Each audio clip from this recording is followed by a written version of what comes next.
Hey guys, Joe here. Well, in this one, I'm going to show you guys how I make my capote. As you can see here, this is like a lightweight canvas one. Surprisingly, it was that expensive. If anything, it was the painter's drop cloth that you can get at a hardware store. Let me show you a piece of it here. You know, right here. If you do get it, go to the store. Get the heavier weight. They come out, I think, in 5 to 8 ounce weights. Strong. It's not the best best canvas to have, but I've had this for 4 or 5 years now. I'm sure you've seen it in some of my videos here, but let me show you a couple styles here of that I made with this. This is the same cut right here. I just finished it a week or so ago. When I get bored at work, I bring this to work. Hypnotizes my coworkers. But as you can see, I have two different fabrics here. This is a wool blanket, and this is another wool blanket. Two different colors. One is a heavier weight. This one, the skirt, is a lighter weight. If you do make a capote out of a wool blanket, I learned this lesson, keeping warm, and from professional instructors who told me I should do this, and they're right. Is you need to welt it. In the seam right here. Not only does it look good, but it actually helps prevent the heat from escaping. Even that little slight seam, excuse me, can actually release heat. In addition, it also helps prevent snow and rain from getting in between. But this is the one that I made with the hood. It's does not have buttons. I'm just debating whether or not to use it as a belt like with this here, or with a button like with one of my older ones. Let's see here. Like this one without the hood. As you can see, here's the button, and here's the toggle, whatever you want to call it, the toggle hoops. So, with that said, I'm going to post a link to where you can order it. I believe the pattern is called the traditional capote pattern. It's a very simple beginner's pattern. It's a no-brainer. The only difficult part I've discovered is sewing the sleeves on. So I'll be showing you that later on.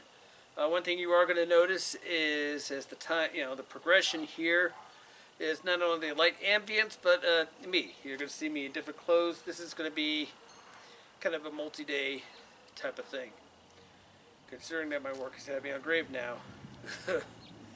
Anyways, but I'm going to take what I can here and demonstrate. So let me show you. Okay, we have our fabric here. I ordered some 10-ounce duck cloth in nutmeg color. There's two sites I visit. I'll post a link to those too as well if you wish to order from them. But here's the pattern pieces I've already cut out. Good thing what I like about this type of pattern is it gives you a nice genre of size pieces.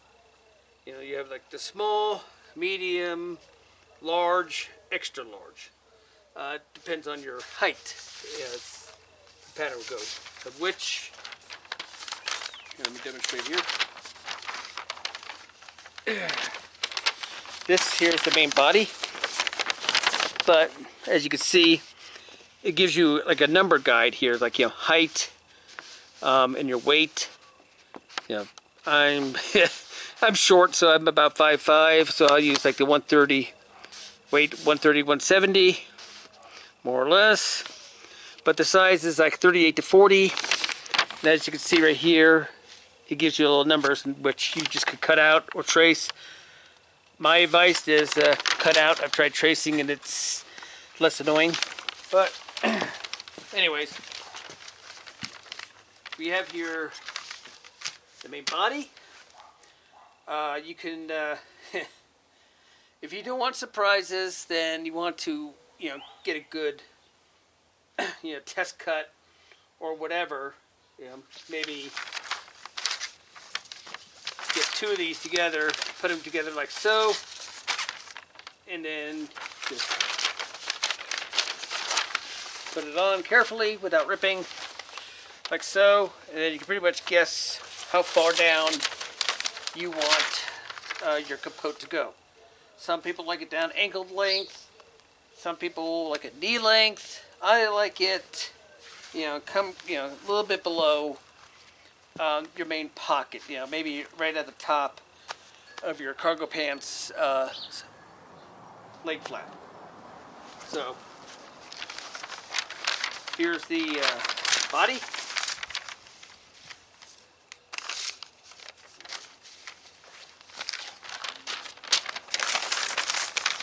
The sleeve.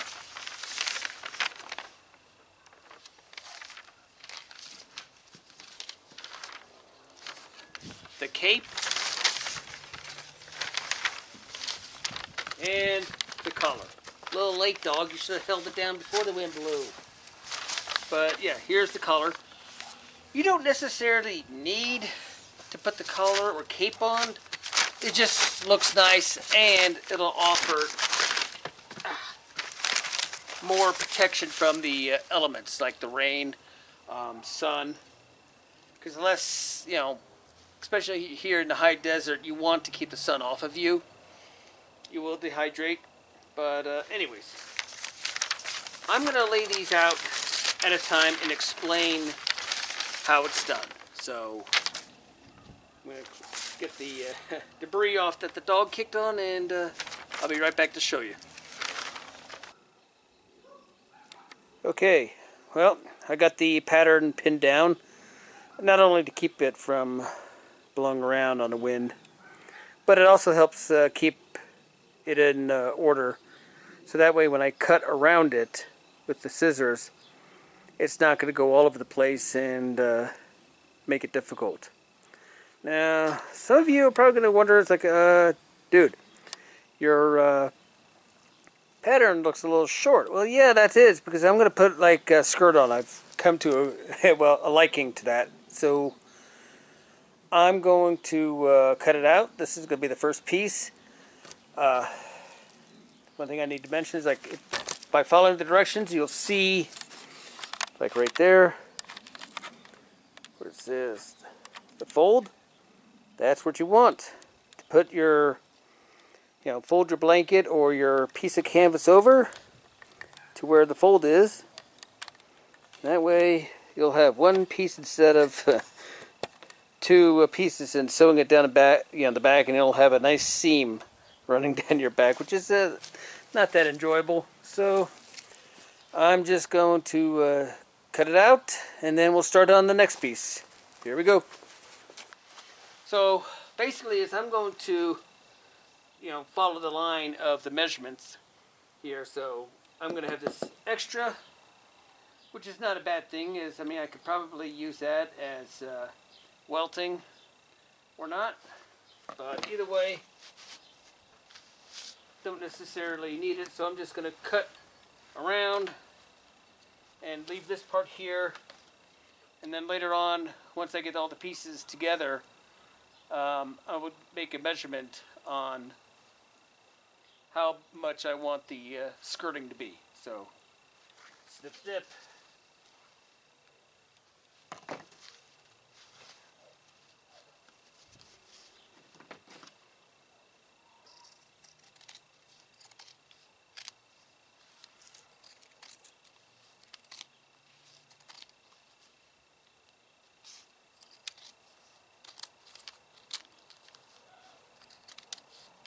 The object is cut the fabric, not the paper. It's like, whoop. Fortunately, it's not that much of an issue. It's just when you go really in, that becomes an issue.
There you have it. Main body cut out. Now, let's move on to the next piece. I'm going to be starting on the cape and the collar. So, yay, round 2. Okay, I'm going to start on the collar now. I'm trying to save as much of the fabric as I can. Sometimes there's just no getting around it. Depends on the cut.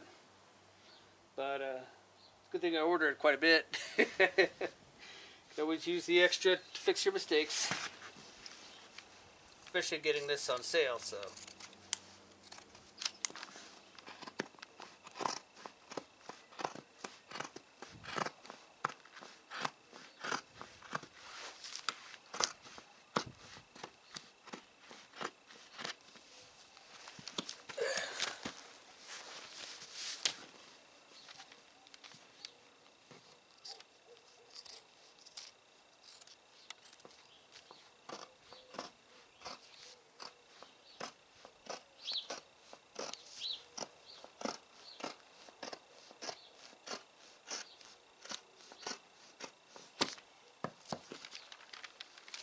Bada boom, here we go.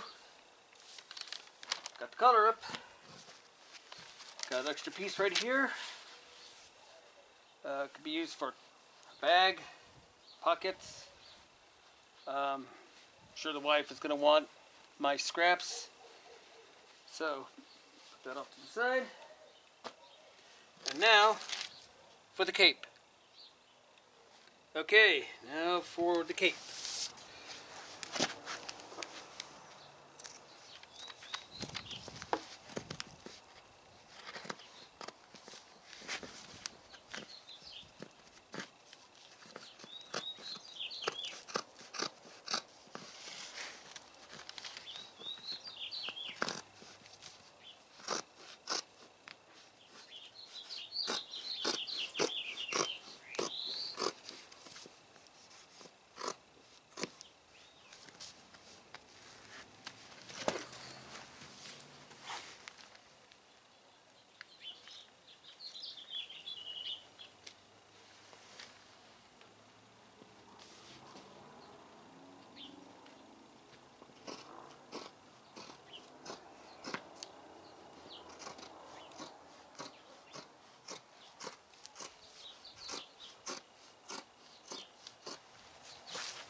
One cape, ready to go.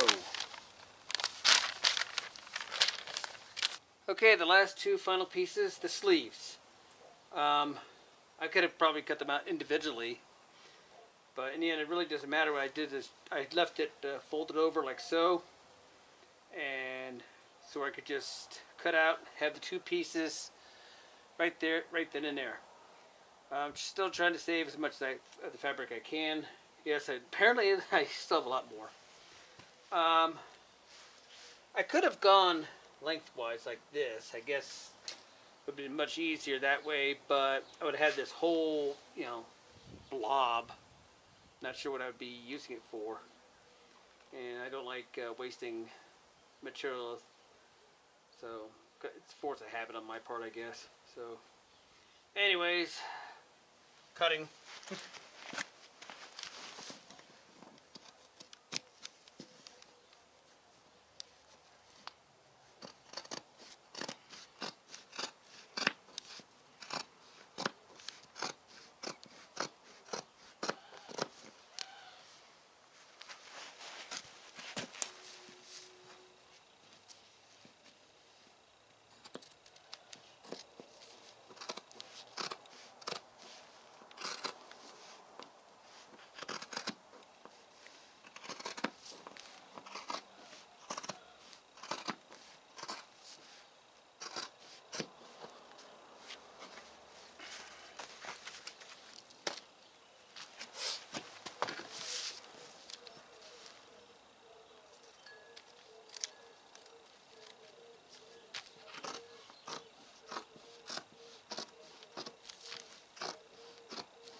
Just a little information here is like along here and here, and especially here, I'm not too concerned about the how pretty the cut looks, because they're pretty much going to be sewed over. So that's one way to erase your mistake. Cover it up.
Almost ready.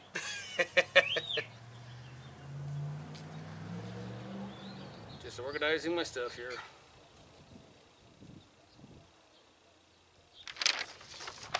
Oh, thanks, Wind. Okay.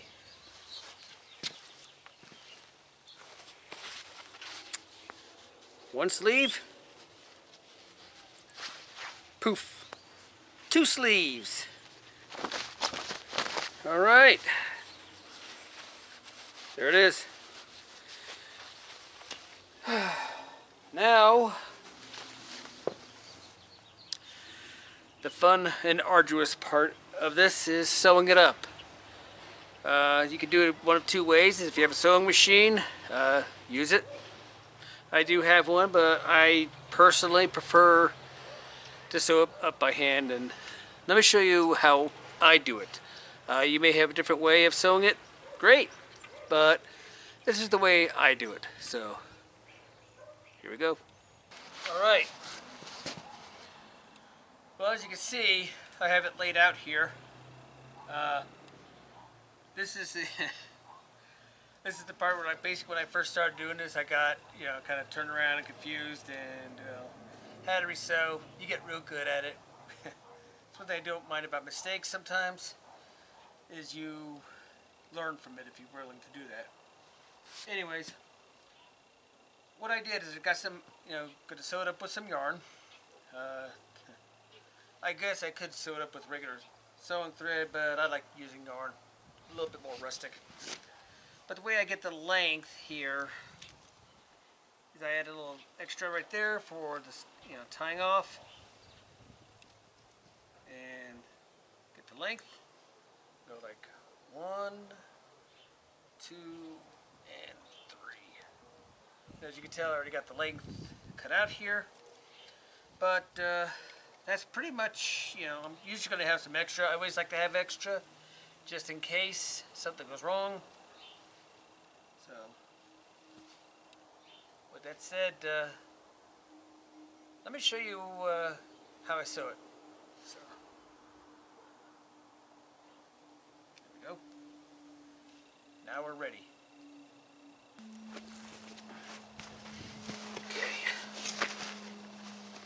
First thing I do, kind of fold it over like so I can see how it's going to lay.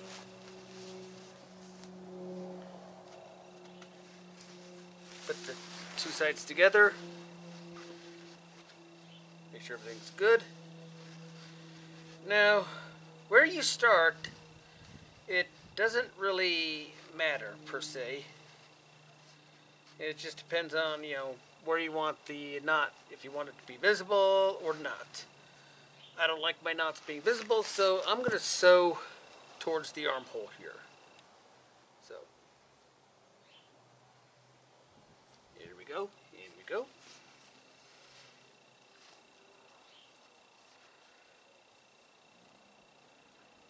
And I do it like what's called a simple cross stitch.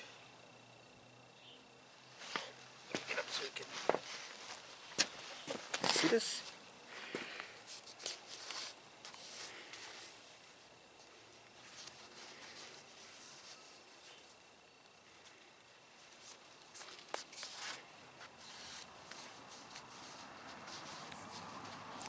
You could give it a nice little tug, but sometimes, as you can see, if you tug it too much, it'll bunch up on you. And be careful going through the loop with obvious results.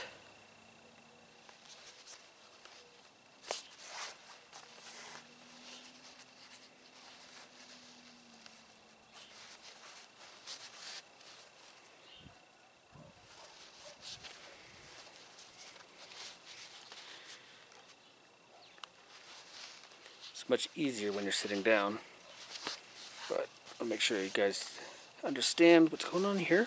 So,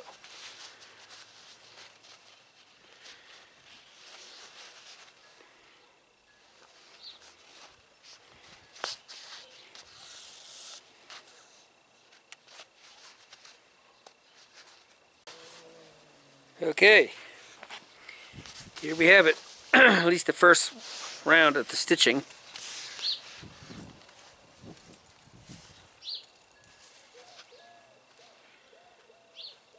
And now to go back the other way, and you'll see why this is called the cross stitch. So, here we go.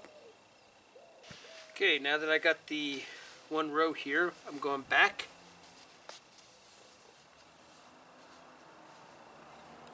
like so, and you'll see why it's called the cross stitch.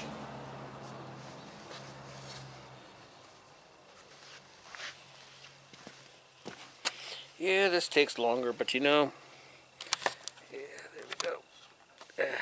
Takes longer, but it's a lot more enjoyable. Get your own little personal work in, your own personal touch.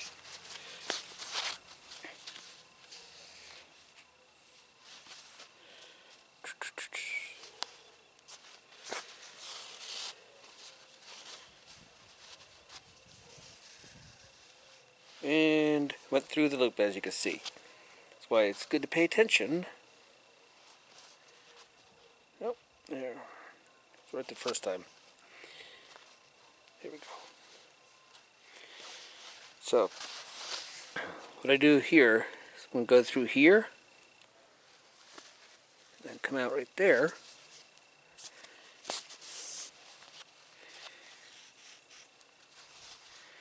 And voila.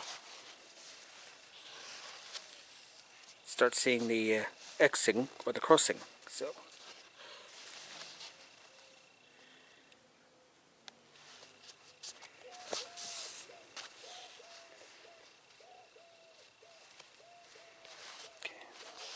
that's it. I'm gonna finish up here and show you when it's done here.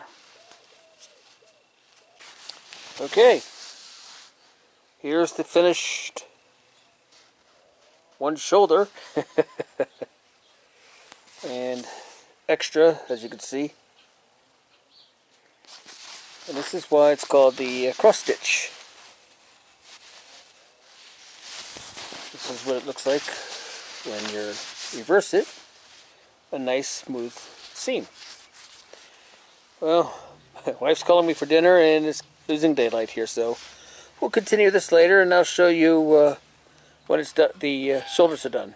So more to come. Hey guys, alright, now we have the sleeves here. The one on the left right there is already been sewed up here, and the one on the right is not. If you notice that the one on the right has that little tail like of yarn right there, that's to hold it in place to give me, trust me on this, a better visualization on how it's going to go on, because too many times I've cut them out and put it on wrong. You know, it's like, I mean, you can see they're both mirror images in a way. Let me show you here, like how like this or this. But more than once I've you know, put it on like so, to where it was like basically same as this right here. And as I went to sew it and then put it on to the main body, it didn't look right. Of the procedure of sewing this type of capote up, we're now approaching the most trickiest part. This is the tricky part right here, not sewing them onto the body. That's the most headache I've come across. But let me show you how I'm going to do it. Okay, where I usually like to start is up here at the armpit seam. It basically is same type of cross stitch pattern.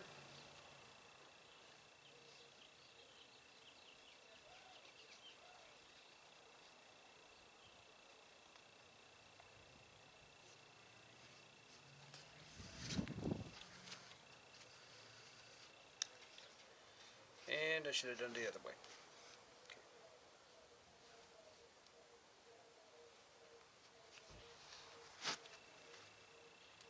3, 2, 1.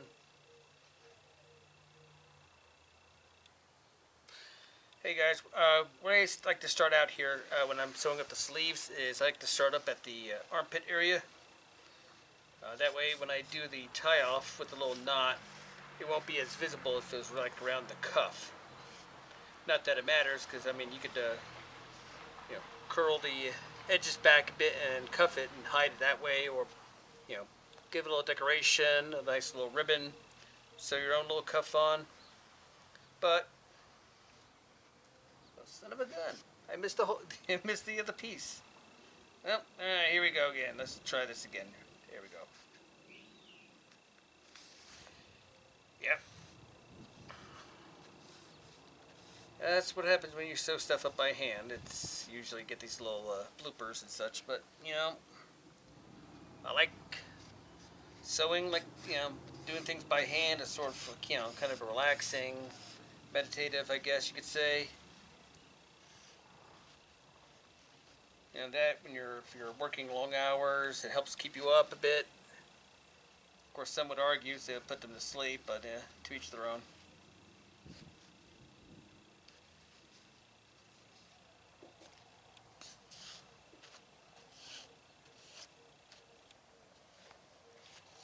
And that's the fun. This is the fun part about sewing, long pieces up.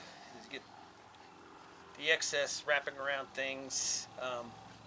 If you're a cat, oh, they'll love it. They'd love it when you sew. So.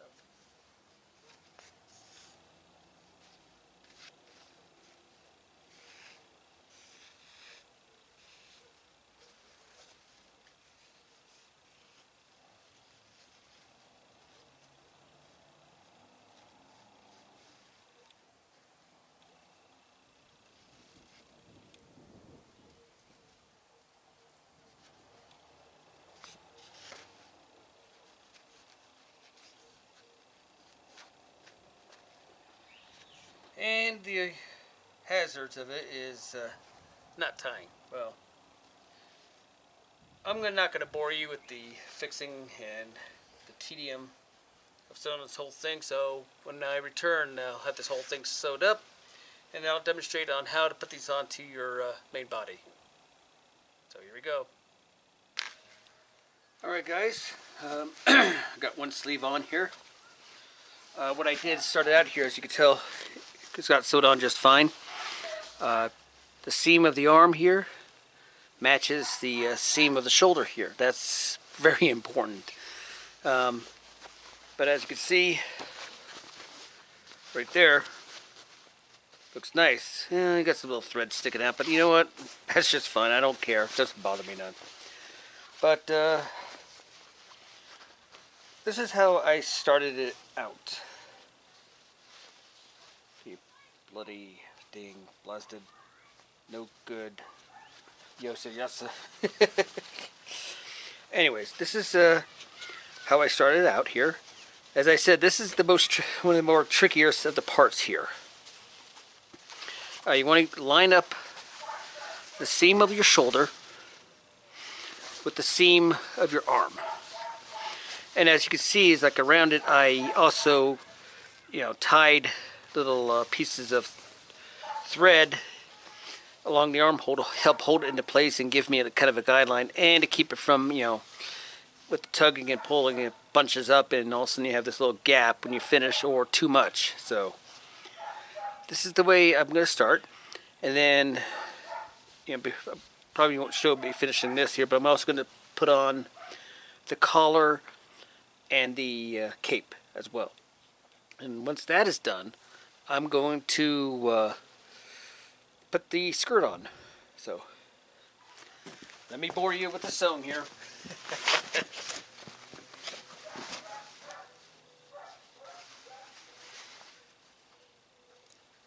I mean, personally, this is the most tedious part of making a capote or a frock or whatever you want to call it.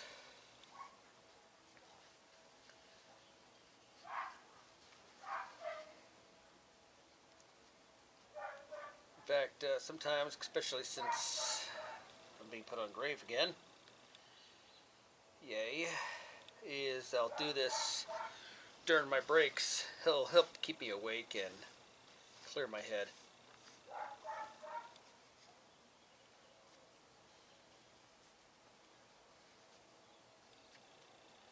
There we go. Lined up nicely.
Okay, again, let me show you how the stitching starts out, like so. Here's where I started. I came over the seam to make sure that the two are joined together firmly, and then just went whoosh, whoosh, whoosh, whoosh. And then once I come to the other end, I reverse it and cross over each one, as you can tell. So let me demonstrate how I'm going to put the collar and cape on. So as I said before, you really don't need the collar or cape. It's just, you know, I just prefer it. You may not, so, but to each their own. So let me show you. Alright, I'm just going to demonstrate how I'm going to put the cape and the collar on. Weather is predicted to be get kind of nasty tomorrow and the day after. So I'll probably be finishing this up at work on my breaks. And so, but anyways, we have here the cape and the collar. Important thing to put on first is the cape, because if you put the collar on and the cape, it's going to look kind of silly and aggravating. You're going to have to take it apart and install it all over again and say a few choice words about it, and well, let's just avoid that. But here's the cape and the collar. First thing I'm going to put on first is the cape. And the way I do that is I take the two seams of the body, pinch them together like so. So that way I have a nice little guide. I'll take the collar, the cape, go like this, half it together, pinch where the two meet,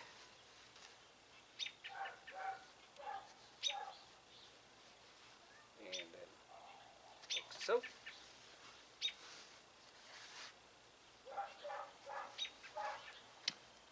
Take your handy dandy needle,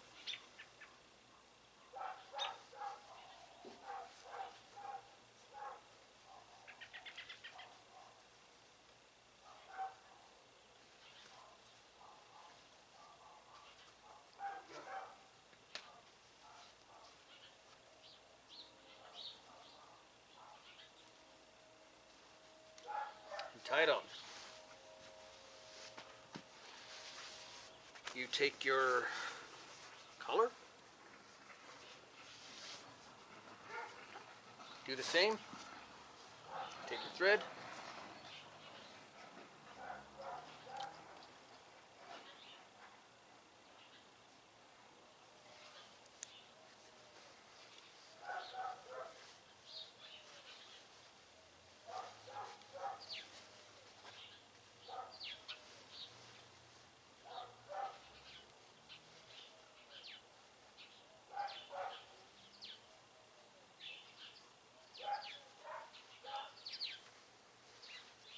so.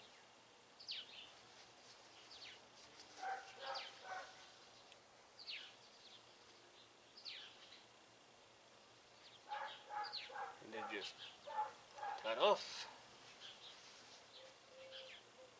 And you now the sleeve out.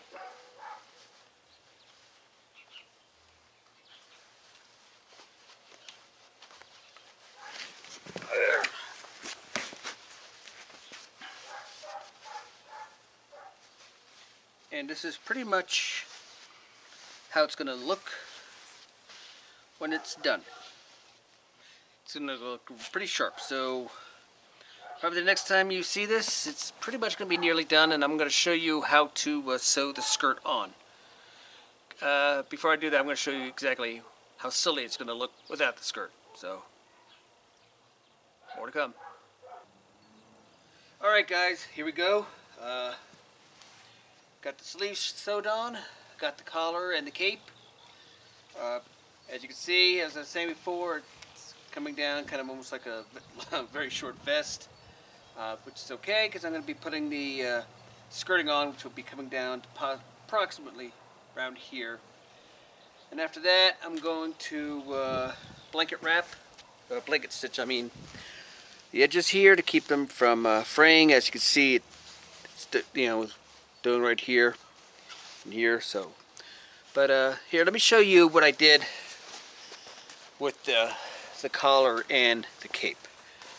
Okay. The first thing I put on, sewed on, was the cape, and then the collar. So, how I did it was basically I found the middle point, as I pointed out before, and put a little piece of thread right here and here and in the center to keep it centered, basically. My advice is I started from the center, like right here, continued there, and then continue there.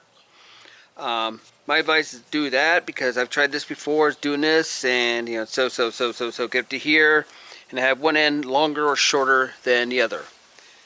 I did the same with the collar. Once I got the cape put on, I did the same with the collar, and as you can see, came out nearly perfect. So, a little bit of trimming and it'll look just fine. So, what I did is, before I show you the skirting, put this back on.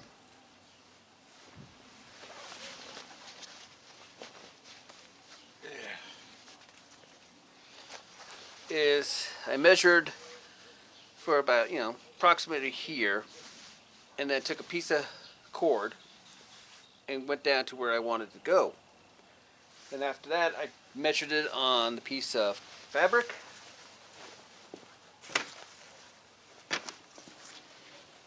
and came up with something like this. I anticipate this is probably going to be longer than needed width-wise. I'd rather have too much than not enough. I've done enough patchwork garments in my life, so yeah.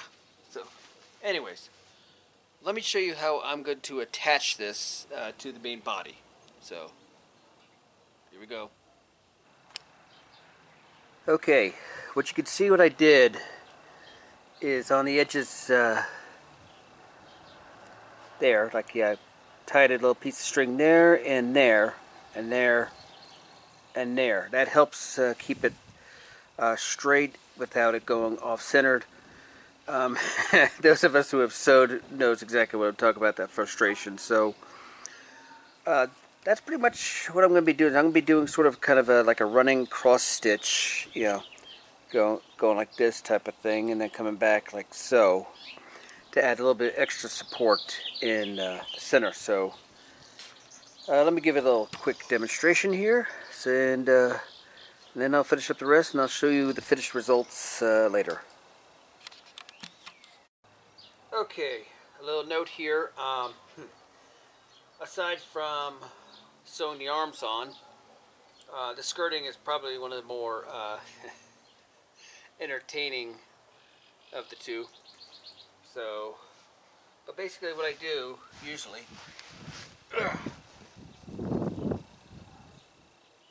do something like this.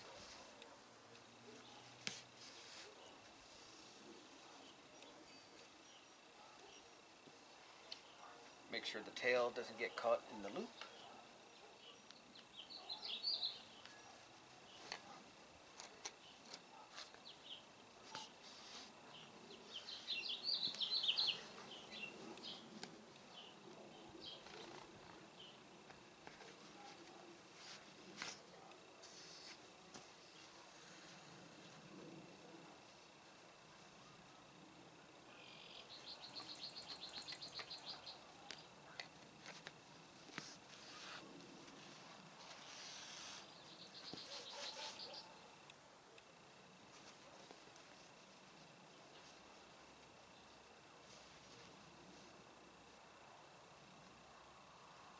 I'm going to be trying to be very kind of mindful about my words, because this could get really aggravating at times.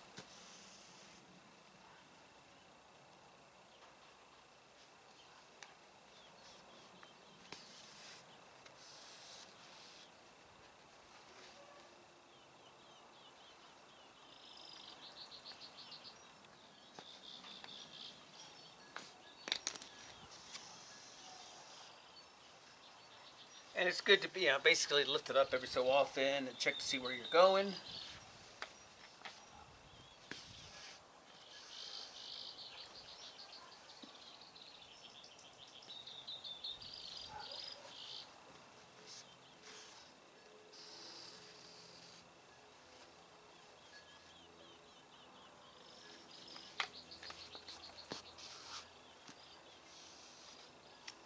And as you progress, you can start pulling out your securing stitches.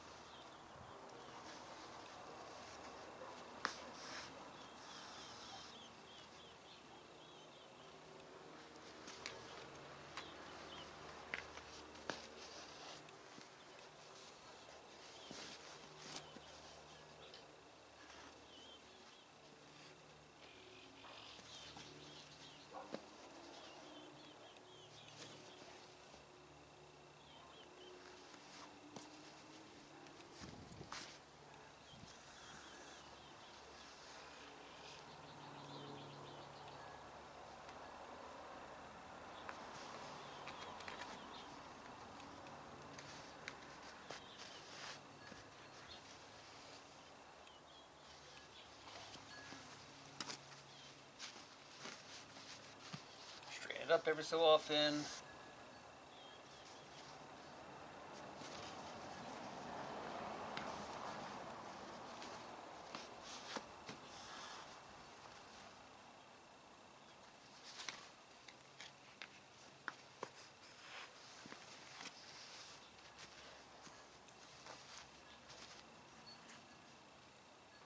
And that's pretty much, here you go. I'm going to give you guys a close-up on what I did here and show you exactly how I'll basically be coming back and forth in a way. So, okay, as you can see, it's not exactly perfect, but who cares? It go, I had it go, kind of a diagonal like that, and as you can see on the other side, the same. Basically, it's when I come out, come back on it, it's like going to come out here, and then do this, and then this, and this, and this.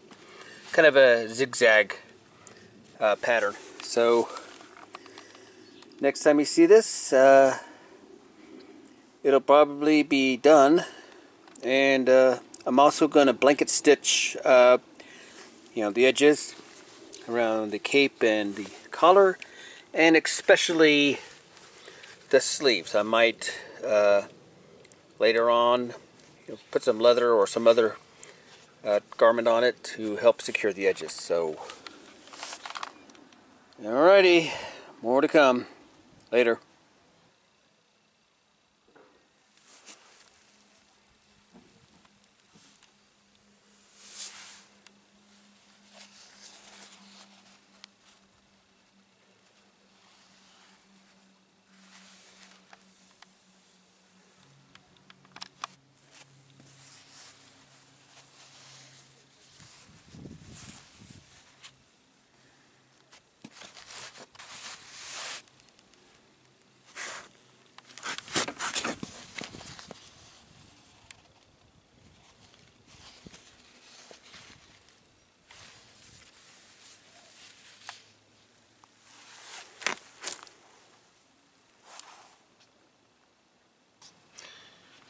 Okay, before I show you the finished product here,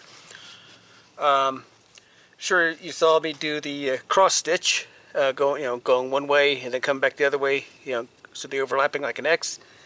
What I did for the sleeves, as you can tell, the canvas edges do fray quite easily. So this is pretty much what I do. First I get the thread through, I take the loose end,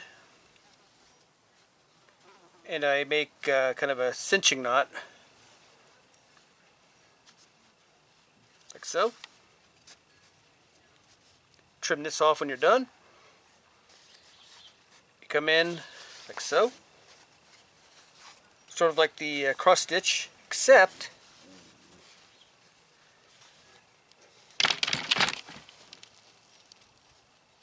you go through the loop and you pull it like so.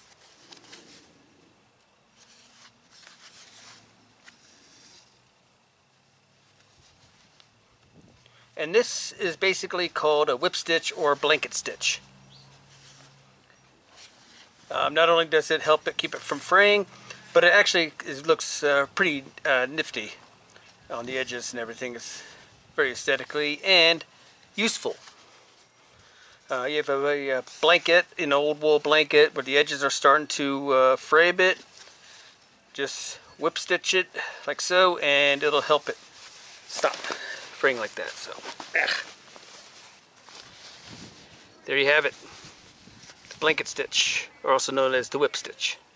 So there you go. Now on to the finished product.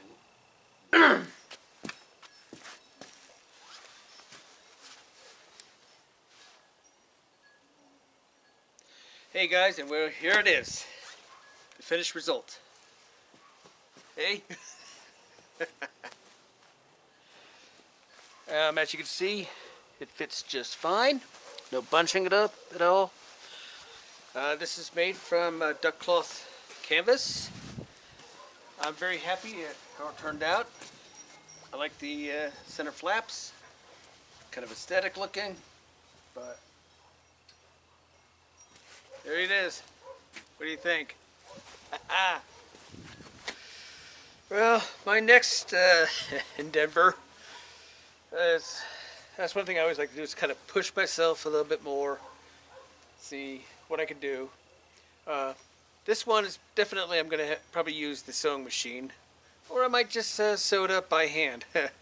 Either way, I'm a glutton for punishment. This is my next project here, is the Rifleman's Frock. As you can see, oh, it's a lot of work right there. So, but there you have it.